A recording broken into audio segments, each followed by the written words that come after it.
Meus amados irmãos, um bom dia e a paz do Senhor Jesus.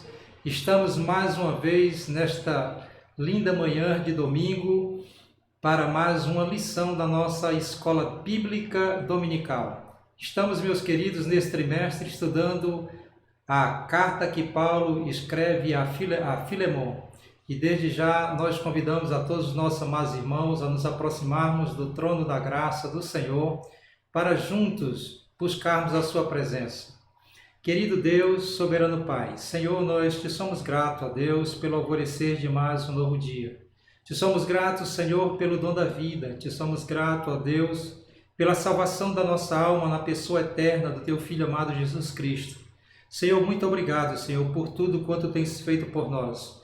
Toma, ó Deus, a nossa vida em tuas mãos, nos ajuda, nos guarda, nos fortalece.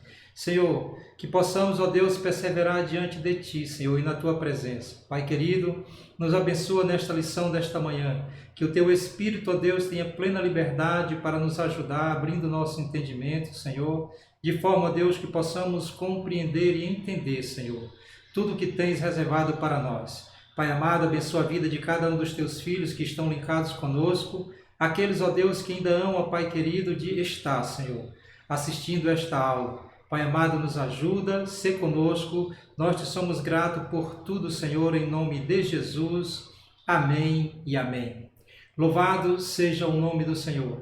Que Deus, meus queridos, possa nos abençoar e possa edificar nossas vidas através da lição que estaremos estudando esta manhã. Meus queridos, nós, desde já, louvamos a Deus pela vida de cada um de vocês. Nós somos gratos ao Senhor por tudo quanto Ele tem realizado por nós. Nós iremos adentrar em um momento de adoração e desta feita nós convidamos alguns irmãos para estar conosco e de repente estarão trazendo um louvor para que possamos ser edificados através destes louvores. Amém.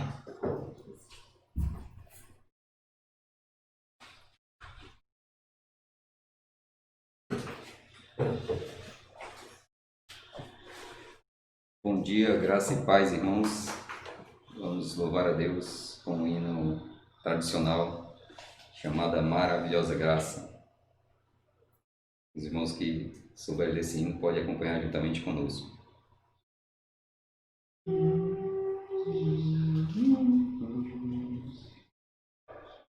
Maravilhosa graça, maior que meu pecado, como poder contá-la, como em te começar, pois alivia minha alma e vive em toda calma, pela maravilhosa graça de Jesus. Graça com maravilhosa de Jesus, quando o firmamento é sem fim, é maravilhosa, é tão grandiosa, é suficiente para mim. É maior que a minha vida inútil, é maior que meu pecado vil. O nome de Jesus engrandecer e glória dai. Maravilhosa graça traz vida perene, por Ele perdoado, vou à mansão real. Ela abrandou meu fardo, gozo de Deus sagrado, pela maravilhosa graça de Jesus. Graça com maravilhosa de Jesus, quando o firmamento é sem fim, é maravilhosa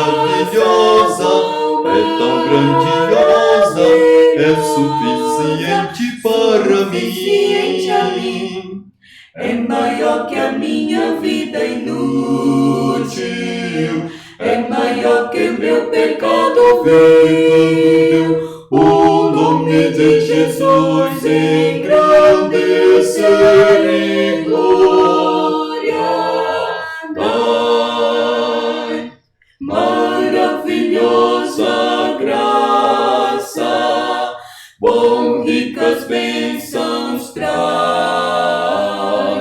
o seu poder transforma, o pecador fala, estou salvo com a verdade, por toda a eternidade, pela maravilhosa graça de Jesus. Graça quão maravilhosa de Jesus, como firmamente não é sem fim. É maravilhosa, é tão grandiosa, é suficiente para mim. É maior que a minha vida inútil, é maior que meu pecado vil. O nome de Jesus engrandecer em glória.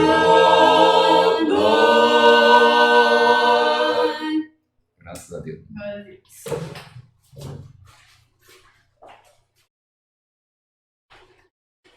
Ainda falando sobre graça, vamos continuar louvando o nome do Senhor. Pode passar. Licença, pode ser, irmãos. Com outro hino denominado A Maravilhosa Graça. E se os irmãos conhecerem, podem acompanhar conosco.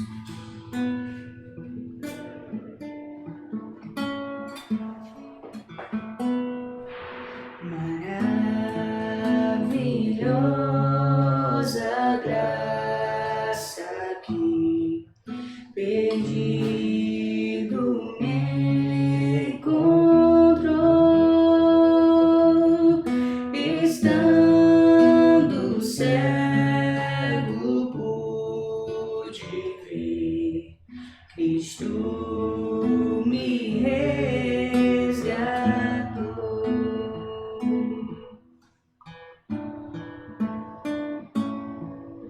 Quando tua graça me tocou, do medo me livrou. Quão preciosa é para mim a graça do Senhor. Liberto eu fui de uma prisão, meu Salvador me resgatou.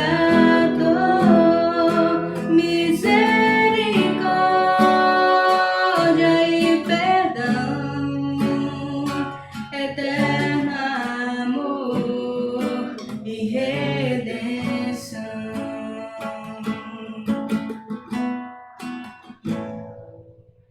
Deus prometeu melhor pra mim e nele esperarei.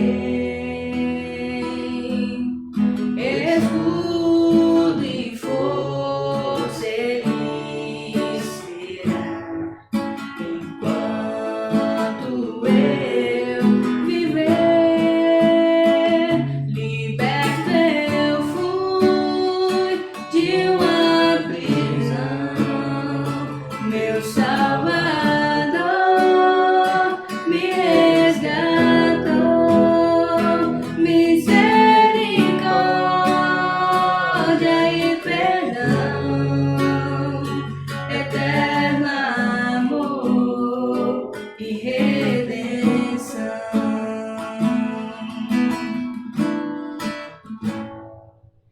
Se o meu mundo se acabar e o sol não mais brilhar,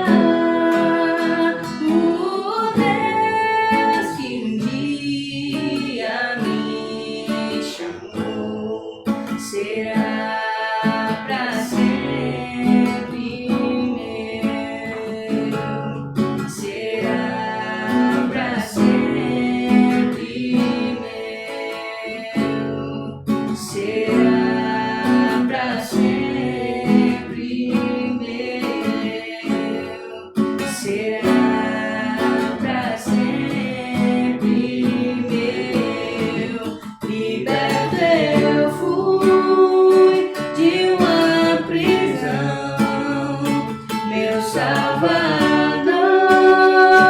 me resgatou, misericórdia e perdão, eterno amor e redenção. Liberto eu fui de uma prisão, meu Salvador me resgatou, misericórdia e perdão, eterno amor e redenção. Amém. Glória a Deus.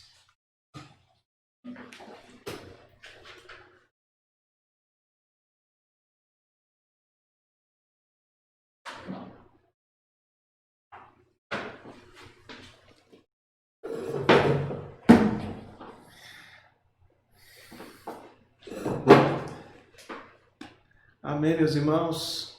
Paz do Senhor a todos. Que bom estarmos juntos mais uma vez. Esses hinos tão especiais que falam da graça de Deus. E esse último cantado aqui é um hino muito conhecido do John Newton, que foi um personagem, um cristão do século XVIII. E ele era um traficante de escravos inglês. E ele foi alcançado pela graça de Deus. Quando ele foi alcançado pela graça do Senhor, ele compôs essa canção tão bonita que ainda hoje fala aos nossos corações. E que fala exatamente do que nós vamos tratar hoje, que é a graça de Deus, né?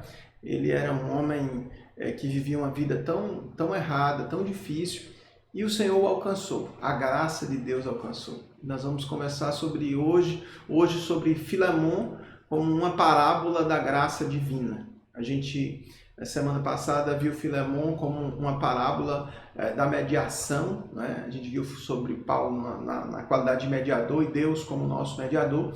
E hoje a gente vai trabalhar Filemon como uma parábola da graça divina. Eu acho que é um tema assim, muito especial, eu espero que seja muito bom para todos. Então vamos acompanhar, vamos estar juntos aqui nesse desafio. Amém?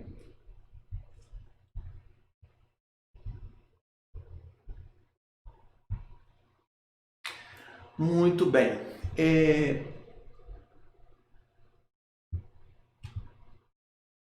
Antes da gente... Vamos lá. A carta de Paulo a Filemon, ela extrapola o primeiro século. Então, a gente pensa que é só uma questão ligada à necessidade de Onésimo, a Filemon ali, mas ela chega até nós. O que é a carta a Filemon, irmãos? Embora ela não tratasse de assuntos eclesiásticos ou até questões soteriológicas, né, sobre a salvação, parece que não trata sobre isso, mas trata. Porque nós entendemos que a carta a Filemon ela é um resumo do Evangelho, é uma parábola da graça divina. A gente está tratando ali da compra de um escravo fugido que volta, de como que esse dono desse escravo recebe esse escravo de volta. E parece que é tudo uma questão ali social, né? Mas não é uma questão social apenas. Aquilo ali, meus irmãos, tudo aquilo ali é uma parábola da graça divina. De como que Deus age conosco. E também de como que nós devemos agir com os outros. Né? É sobre isso que a gente vai pensar hoje. Então vamos caminhando.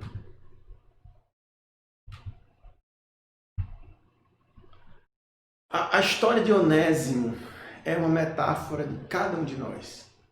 Até que nós aceitamos Jesus como nosso Senhor, nós vivemos como Onésimo, fugitivo de nosso verdadeiro Senhor, Senhor que morreu em nosso lugar, para ficarmos longe da culpa pela fuga. Nós fugimos de Deus. Então a nossa história, ela se aproxima da história de Onésimo. Por isso que a gente diz que é uma parábola, né?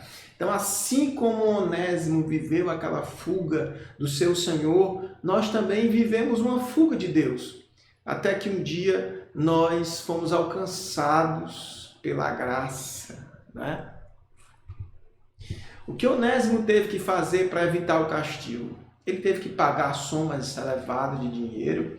Ele teve que passar anos trabalhando para ser perdoado?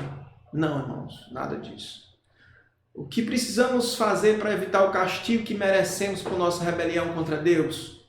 Se nós andávamos pecadores, perdidos, o próprio John Newton, que nós acabamos de falar, que ele era um pecador, um traficante de escravos, uma pessoa muito errada, e ele foi alcançado pelo Senhor. O que ele fez para alcançar isso? Que mérito ele teve?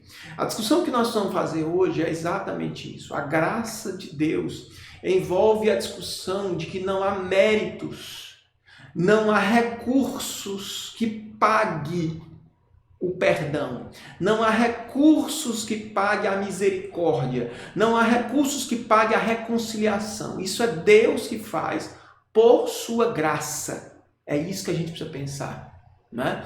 Então, puxa vida, como é que Onésimo chega e é perdoado? Como é que Onésimo chega e, em vez de ser castigado, ele é recebido como irmão, ele é recebido como uma pessoa da família? Como é que isso acontece? Isso é uma parábola da graça de Deus. Não havia recurso, não havia mérito, não é porque você é bonzinho, não. É simplesmente graça. E a gente vai trabalhar o conceito de graça hoje. Apenas receber o perdão que a graça de Jesus oferece. O perdão não vem pelas obras. Efésios 2:9. Não vem das obras para que ninguém se glorie. Efésios 2:8. Pela graça sois salvos por meio da fé. Isso não vem de vós, é um dom de Deus. E não vem das obras para que ninguém se glorie. Apenas receber o perdão. Receba aquilo que Deus traz para nós por sua graça. E aí, o Onésimo está voltando e está sendo recebido por Filemão. E ele está sendo recebido, ele tem culpas, ele tem erros, ele tem, digamos assim, há prejuízos que ele causou para Filemão, há dívidas, mas tudo isso vai ser perdoado. Tudo isso vai ser colocado para trás. Não é porque ele vai passar 10 anos trabalhando. Filemão não disse assim, olha, vou te receber aqui e tal, mas você vai passar 50 anos trabalhando aqui para você pagar o que você fez, né? Ou você não vai receber aqui 500 chicotadas, como era o que normalmente as pessoas faziam, né? Eram chicoteadas, eram exempladas. Ou você não vai aqui ser marcado por causa disso. Não. O castigo que você deveria receber, e aí eu lembro de Isaías 53, o castigo que nos traz a paz estava sobre ele, e pelas suas pisaduras nós fomos sarados. Então, quem deveria receber castigo éramos nós mesmos, mas o Senhor recebeu o castigo. Amém?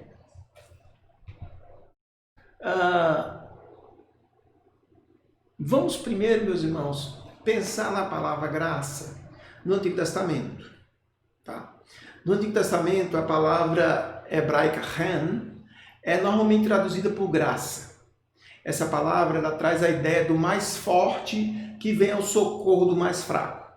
O mais fraco precisa do socorro por causa das suas circunstâncias ou da sua fraqueza natural. Essa ideia de graça, de alguém mais forte que vem ao socorro do mais fraco, ela não obrigatoriamente é uma palavra atrelada a Deus. É uma palavra que você vai ter nos relacionamentos humanos, né? Eu estou colocando aí a palavra hebraica, chen, né?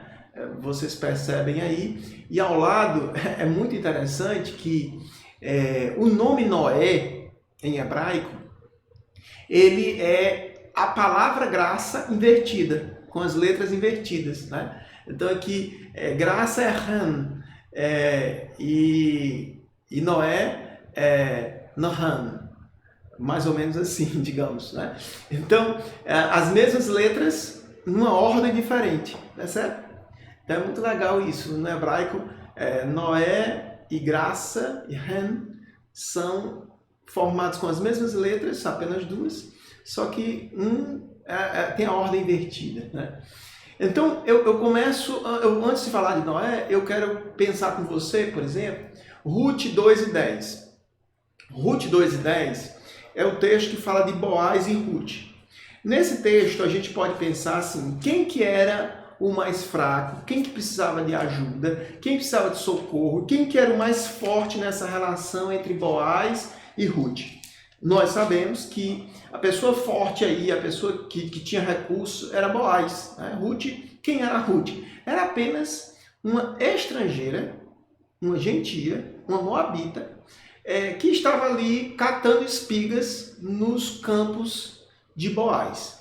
Quer dizer, ela era uma pobre coitada, né, literalmente, vivendo da misericórdia alheia, e tem aquele homem que é o dono de tudo, que é uma pessoa poderosa, né? E ele olha para ela e vê ela com misericórdia, né?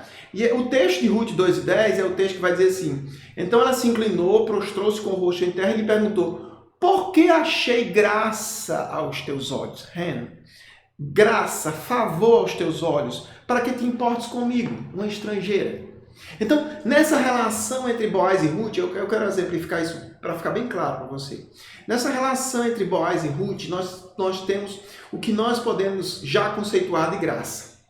Alguém mais forte, que tem recursos, que tem poder, que ele está ajudando alguém mais fraco. Na verdade, se a gente olhar essa relação, Ruth, ela não podia dar nada em troca para Boaz. Então, quando ela diz assim, eu achei graça aos teus olhos, eu achei favor aos teus olhos, ela tem consciência de que aquele homem está fazendo aquilo por ela e ela não tem como retribuir aquilo, né? E não há méritos da parte dela. Então, ele não está fazendo aquilo porque ela é boazinha. Não, ele está fazendo aquilo por graça, por favor, né? E aí a gente já começa a trazer a ideia do favor imerecido, que é uma noção que você vai ter, essa noção desenvolvida no Novo Testamento.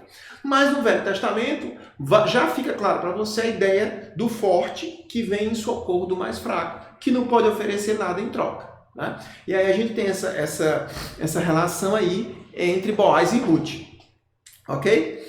E aí eu venho para Gênesis 6:8, que é a relação agora entre um homem e Deus, entre Noé e Deus, né? E Gênesis 6:8, o que nós vamos encontrar aí? Nós vamos encontrar um mundo totalmente, digamos assim, corrompido.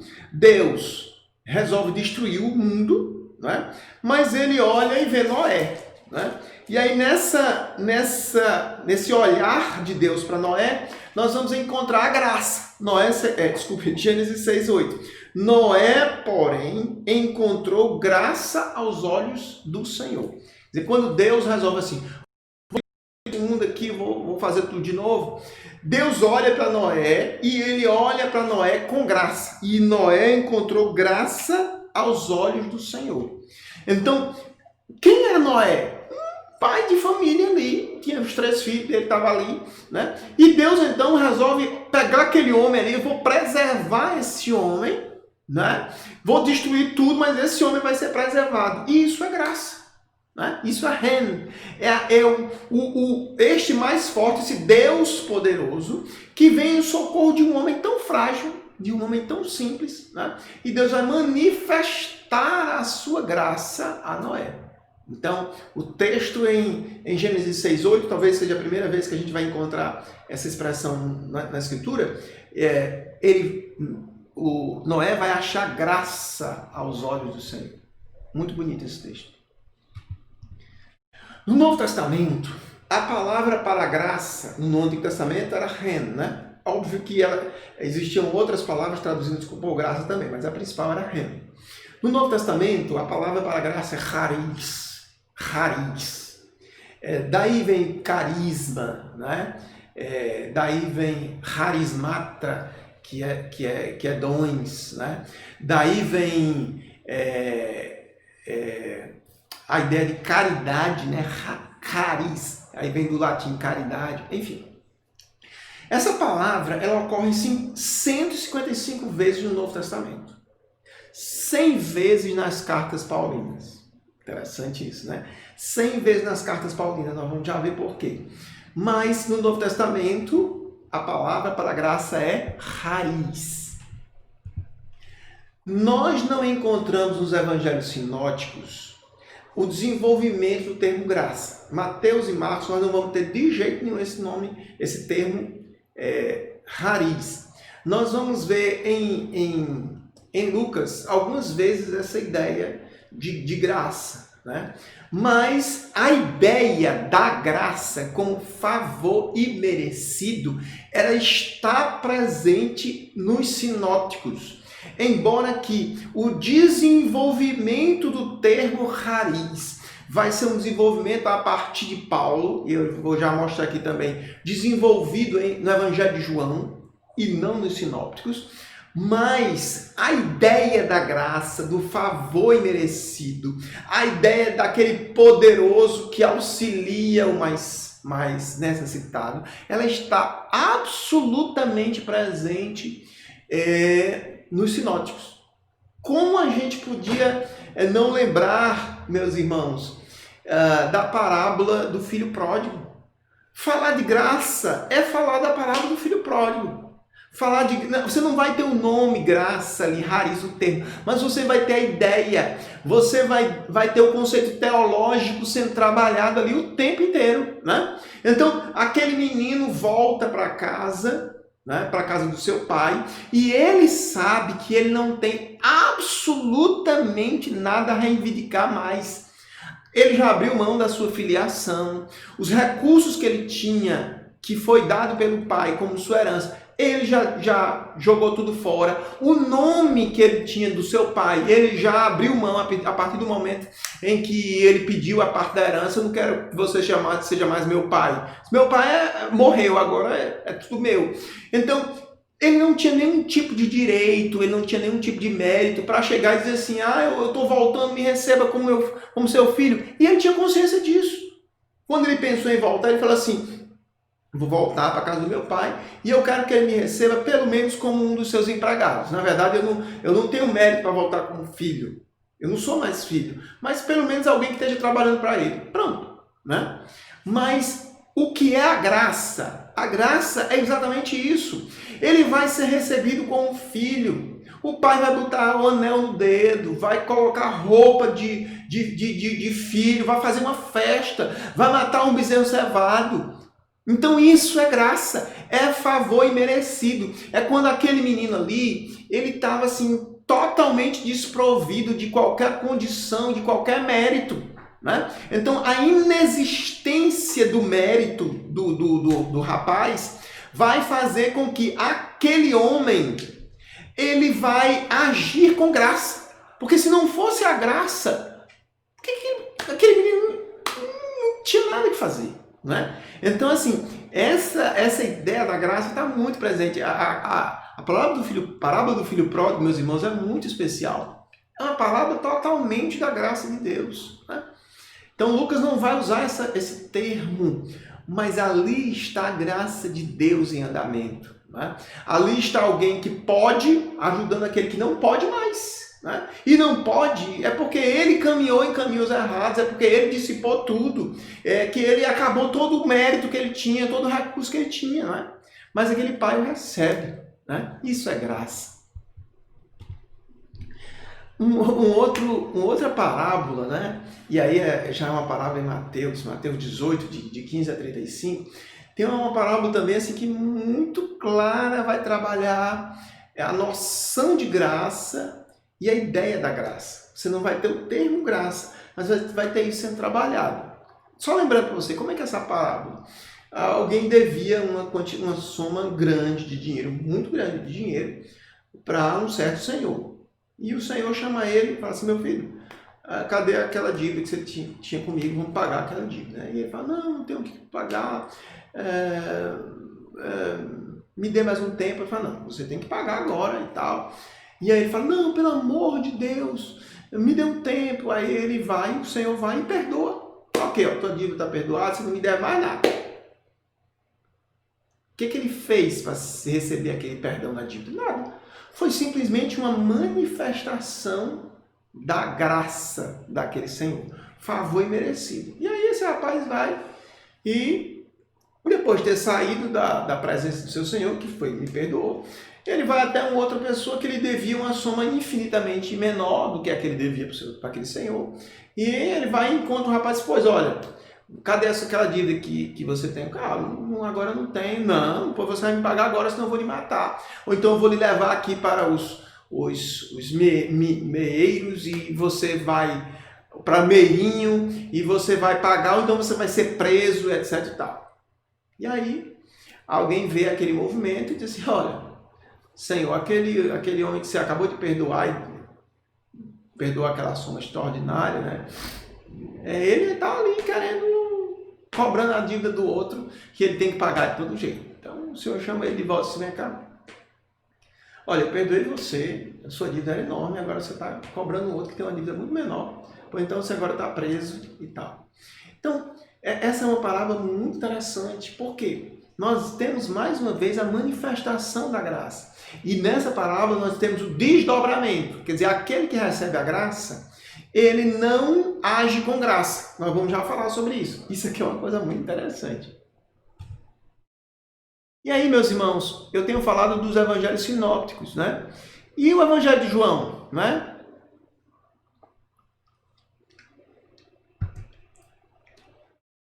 Nós vamos encontrar esse termo, graça, sendo trabalhado no evangelho de João.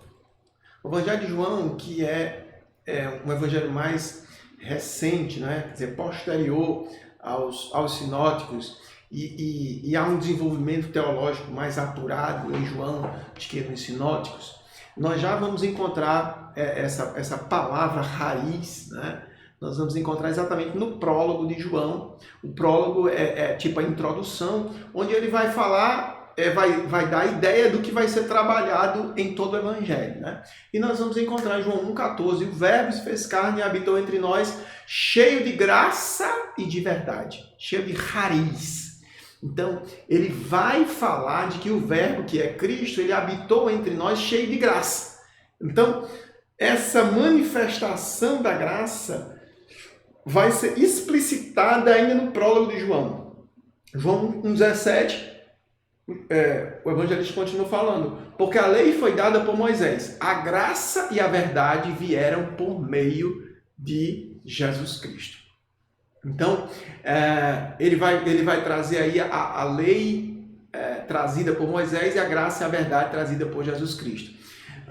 Esse texto é interessante porque muitas vezes as pessoas não leem dentro do contexto, né? Dentro desse contexto, graça e verdade também existia na lei, né? Que foi trazida por Moisés. Mas agora nós vemos isso não por Moisés, mas por Cristo Jesus.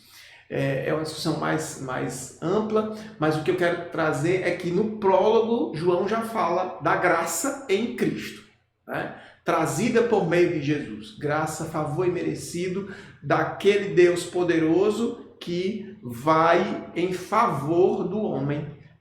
Amém? E aí, como eu disse para vocês, Paulo é quem vai fazer esse desenvolvimento muito mais amplo da ideia de graça, de raiz, né? Das 155 vezes que nós encontramos esse texto, essa palavra no Novo Testamento, 100 vezes ela é trabalhada por Paulo. Trabalhada por Paulo na carta de Coríntios, na carta de Efésios, né? Então, Paulo vai trabalhar isso muito fortemente. Para Paulo, que é quem vai desenvolver o conceito de graça de forma ampla, aplicando a obra redentora de Cristo. Graça é a essência do ato salvífico de Deus.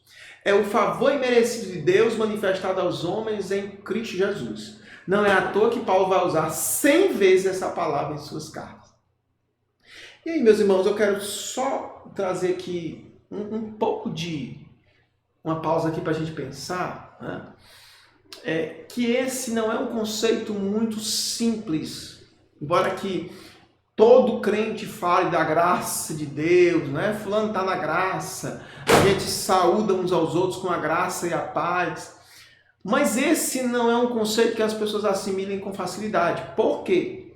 Porque dentro do mundo que nós estamos vivendo, tudo é feito com base no pagamento de alguma coisa ou com base numa expectativa de ganho. Então, ou alguém faz pagando alguma coisa, né?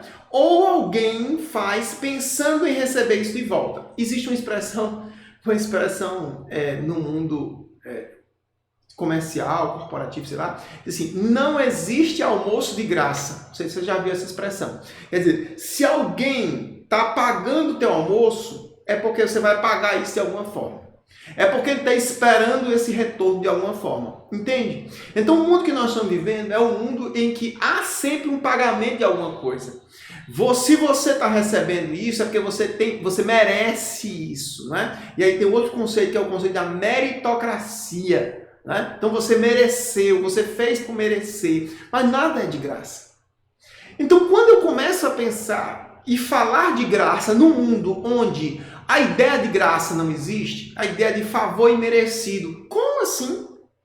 Quem que tem um favor que não seja merecido ou que não pagou por isso é uma coisa estranha. E nós vamos ter cuidado, por quê? Porque senão nós vamos falar de graça sem entender o que é graça. Não é? Inclusive, nós estamos hoje diante de uma história que vai ilustrar a graça perfeitamente. Quando você diz assim, ô Filemão, receba aí o Onésimo, ele é o escravo fugitivo, mas receba como seu irmão, receba como seu irmão em Cristo, como seu irmão na fé, não receba como escravo, receba como recebe a mim. Como assim, Paulo? O que é que esse cara fez para merecer isso? Outra coisa, eu tive um prejuízo, quem vai pagar esse prejuízo, Paulo? Então, como assim? É a mesma coisa quando você diz assim, porque o Senhor me perdoou, o Senhor me amou. Como assim o Senhor me amou? Eu tenho que fazer alguma coisa para pagar isso. Então, eu tenho que fazer alguma coisa para de alguma forma merecer isso. E por isso que o conceito de graça hoje é complicado. Porque nós estamos imersos num mundo que não reconhece a graça. Então e isso está dentro da ideia de Romanos 12, que não vos conformeis com esse mundo, mas transformai-vos pela renovação do vosso entendimento. Então o seu entendimento tem que ser renovado para você entender a graça, senão você não vai entender. Concorda? E aí, meus irmãos, as pessoas denominam, né, muitos estudiosos denominam um escândalo da graça. Né? E aí a gente fala assim, se deixe presentear pela graça.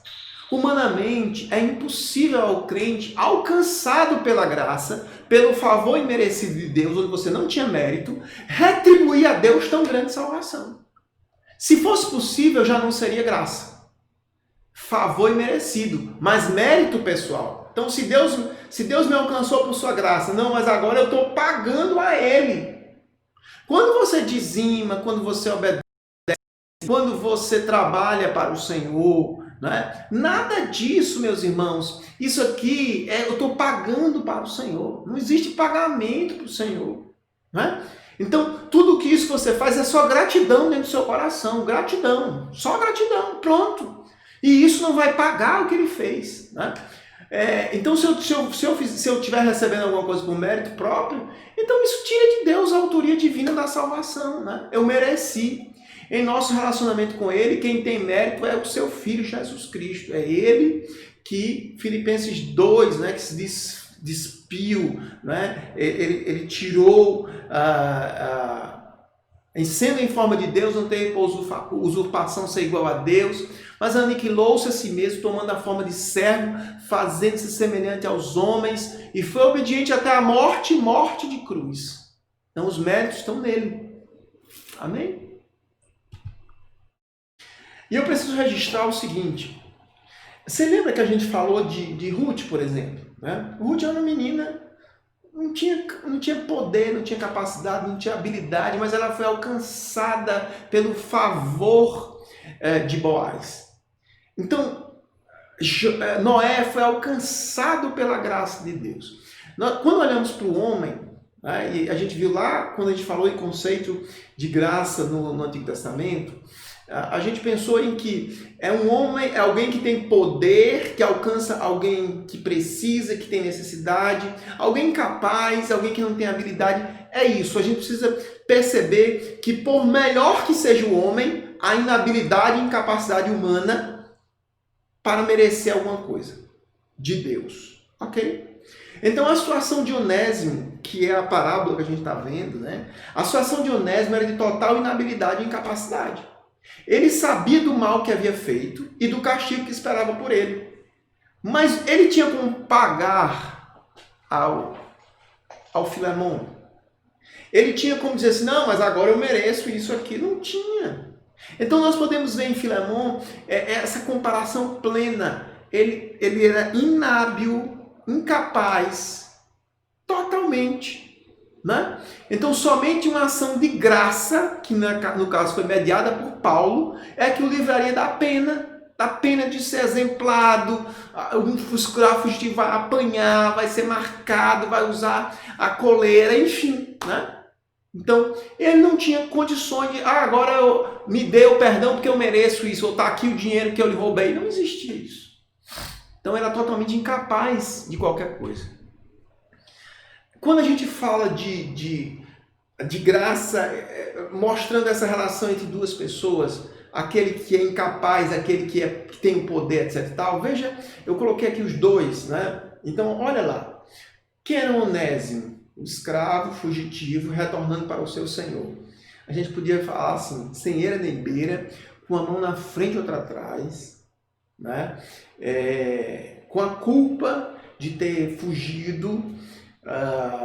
Enfim, quem era Filemon? Era o dono do escravo, ele foi lesado pela fuga de Onésimo e ele tinha sobre ele o poder da vida e da morte. Então é nesse contexto aqui de alguém totalmente incapaz, inábil e de alguém que tem a condição, que tem o poder, né? Inclusive o poder de perdoar, de abrir mão do que ele deveria receber, né? É nesse momento que a gente vai ver a graça. Né? O que Filemon vai fazer com esse cara? Né? O que ele merece? Ele merecia aquela sua clássica, né? Ele merecia ser marcado, mas o que ele vai fazer? Então, é exatamente essa parábola da graça. E Paulo vai escrever para Filemon, né? Dizendo, Filemon, tá aí o rapaz, ele já causou prejuízo para você, mas eu quero que você receba ele como um filho amado, meu filho amado. Né? E eu quero que você receba ele como seu irmão na carne e em Cristo. Como que você vai receber esse camarada desse jeito? Como que você vai perdoar esse indivíduo desse jeito? Né? E aí, é exatamente a graça.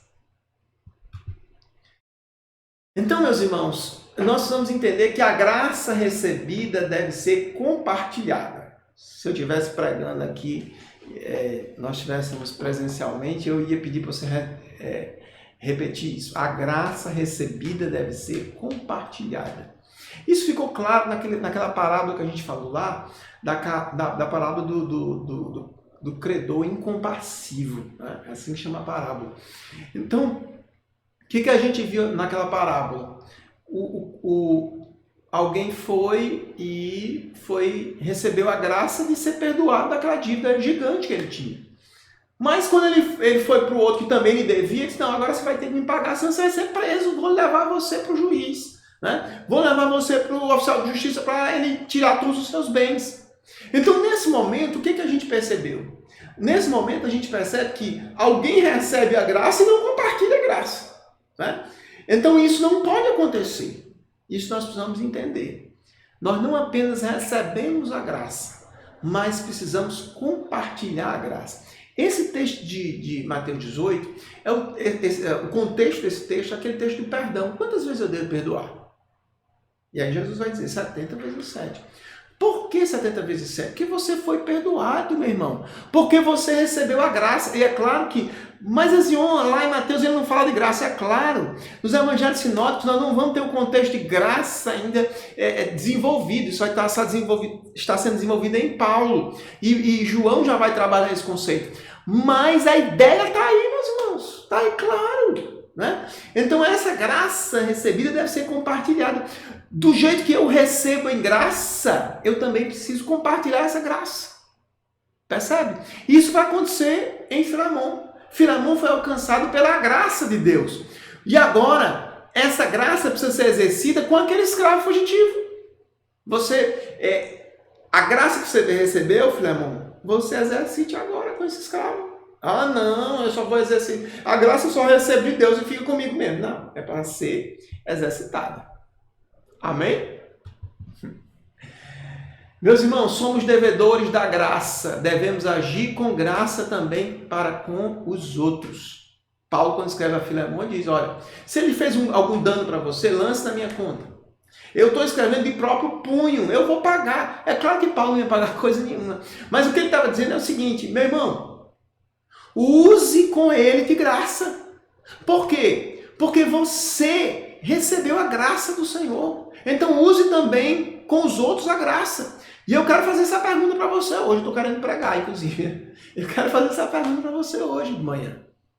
Nós estamos usando com os outros de graça? Ou será que nós estamos esperando que alguém mereça, que alguém nos pague? Não, ele vai me pagar. Aquilo ali ainda me paga, vai me pagar cada centavo. E eu fico pensando, né? E se Deus olhasse para nós e fosse dizer isso também?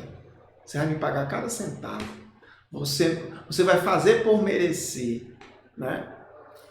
Aí nós não seríamos cristãos. Nós seríamos qualquer outra coisa menos cristãos. Mas como cristãos, nós somos aqueles que recebemos a graça. Recebemos pela graça, a graça de Jesus, porque Ele pagou o preço. Isso é importante. Ministramos a graça por causa desta graça. E muitas vezes esta ação pode implicar em custo. Presta atenção. Quando o Senhor nos perdoou, nós somos perdoados, etc. E Ele, em sua graça, olhou para nós, favor imerecido, nos perdoou. Ele não está cobrando de nós, mas alguém pagou esse preço. Quem pagou esse preço? Jesus pagou o preço, morrendo na cruz em nosso lugar. Então, quando falamos de graça, essa ação pode implicar em custo, né? Então, quando aquele senhor, ele olhou para aquele servo e disse, olha, você me deve tantos mil, sei lá o que, talentos de ouro, de prata, sei lá o que, mas está perdoado. Isso implicou um custo. Em que custo? Aquele dinheiro ele tinha que receber. Na hora que ele disse assim, eu vou abrir mão desse dinheiro, isso é um custo. Entende? Então, perdoar, você não vai exigir alguma coisa do outro, mas exige algo de você. Você tem que abrir mão de algumas coisas, né? Aí a gente vai se encaminhando para o fim e pensa assim, receber Onésimo foi um ato de graça. E Filemão assumiu o custo. E a gente tem falado aqui nos últimos dias sobre o contexto social que Filemão vivia. Eu posso pensar com você em vários custos que Filemão precisou assumir. Né? Primeiro, ele assumiu o custo de um escravo foragido por X meses. Não sei se foram meses, não sei se foram anos, talvez tenham sido anos. Né? Então você imagine o custo de um escravo, porque assim, Onésimo foi comprado, né? É um investimento, e você espera que esse investimento se pague ao longo dos anos. Né? É o retorno desse investimento. E esse camarada desapareceu. Então há um prejuízo nisso. E ele falou assim, bom, eu vou assumir esse prejuízo. Porque eu podia de repente não recuperar esse prejuízo, mas pelo menos ele ia levar uma surra gigante. Né? Aí outra coisa também. Existia um custo que eu podia pensar com você, no custo social. Tá certo? Por quê? Você imagina o seguinte, quando Filemon recebeu Onésimo em casa, e o texto, se ele recebeu como Paulo pediu, ele recebeu como um irmão, ele não bateu em Onésimo enfim, aquilo lá deve ter dado um bochicho, aquilo lá deve ter dado uma conversa sem tamanho, né? Algum vizinho rico de Filemon deve falar assim, vem cá, Filemon, como é que conta aí essa história para mim. Esse cara vem, passa um tempo fugido e volta, e agora ele não apanha, você não marca ele. Como é que pode, Filemon? Que negócio é esse? Então as pessoas vão questionar Filemon. Talvez os próprios escravos, outros, né, possam estar questionando também, porque eles talvez já tivessem fugido e tivessem tido outro tipo de tratamento, né? E é sempre assim, as pessoas questionam. Eu lembro da parábola do filho pródigo, quando o filho pródigo volta e o pai recebe com aquela festa toda, o primeiro a questionar é o irmão que ficou em casa. Assim, como assim, pai? Né? Então, há um custo. O custo social, o custo de, como assim que você está perdoando o outro? Como assim que ele não merece isso, ele não fez por merecer, ele está pagando o que para isso? Então, perceba que há um custo. Então, quando nós agimos com graça para qualquer uma pessoa, há um custo envolvido, ok? E a questão é, você está pronto a assumir esse custo? O Senhor pagou o preço por você. O Senhor assumiu esse custo por você. E eu estou pronto para isso. Você está pronto para isso? É uma pergunta que precisa ser respondida por nós. A graça não é barata. É muito importante isso. A graça recebemos sem merecer. Não há mérito em nós. Mas a graça não é barata. Ela custou a morte de Cristo na cruz. Por isso que quando agimos com graça, há um custo. Não é? Há um custo. E, meus irmãos, próximo domingo? Próximo domingo. Verdade. Próximo domingo, às 15 horas, nós estamos aí juntos no nosso quiz bíblico. Então, você não pode esquecer, não sei se o Paulo Henrique está por aqui, para a gente poder falar um pouco mais sobre isso. Mas assim, próximo domingo, 15 horas, tá certo? A gente vai estar junto para o nosso quiz bíblico, tá certo? A gente já está preparando as perguntas, está fazendo com muito carinho, está ficando muito interessante. E, irmãos, vale muito a pena. Você vai estar revisando todo esse conteúdo. Nós vamos ter premiação para os primeiros lugares, tá certo? Então, se prepare. A gente vai estar passando as orientações, tá certo? É importante que você esteja no grupo da igreja, que a gente vai passar o link no grupo da igreja, tá certo? É importante, se você não está, você pode falar com o seu professor da escola dominical, mas enfim, você precisa estar num dos grupos da igreja para a gente passar o link para você, tá certo? Ou de repente, passe uma mensagem para mim, tá certo? Porque a gente quer que todos que queiram participar, se esforcem para participar, vejam e participem. Vai ser muito interessante. A gente vai estar revendo todo esse material, tá certo? Você já pode ir fazendo a revisão nas aulas. Estão dentro do canal da igreja. Tem uma playlist chamada EBD. Tem todos os vídeos da EBD, inclusive da... Você vai procurar lá os vídeos da carta Filemon e você vai assistir, vai rever, tá certo? E vai participar do quiz. Eu vou torcer por você, tá certo? Então já é no outro domingo, às 15 horas, que vai ser a nossa última lição. E aí à tarde a gente tem o nosso quiz bíblico. Vai ser muito bom, tá bom? Eu quero contar com vocês.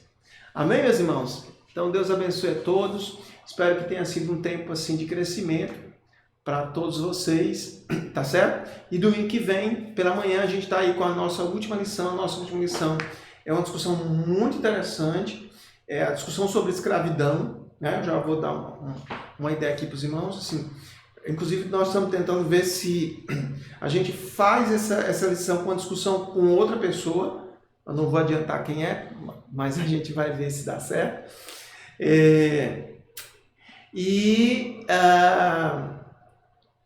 sobre a escravidão. Como que a escravidão romana era vista naqueles primeiros dias? Como que Paulo se posicionou sobre a escravidão romana? Então, isso são coisas interessantes a ser discutida, tá certo? Então, não deixe de assistir a próxima aula e a gente está junto aí no nosso quiz bíblico no próximo domingo, às 15 horas. Amém? Deus abençoe, um abraço grande a todos. Espero vocês no próximo domingo, em nome de Jesus.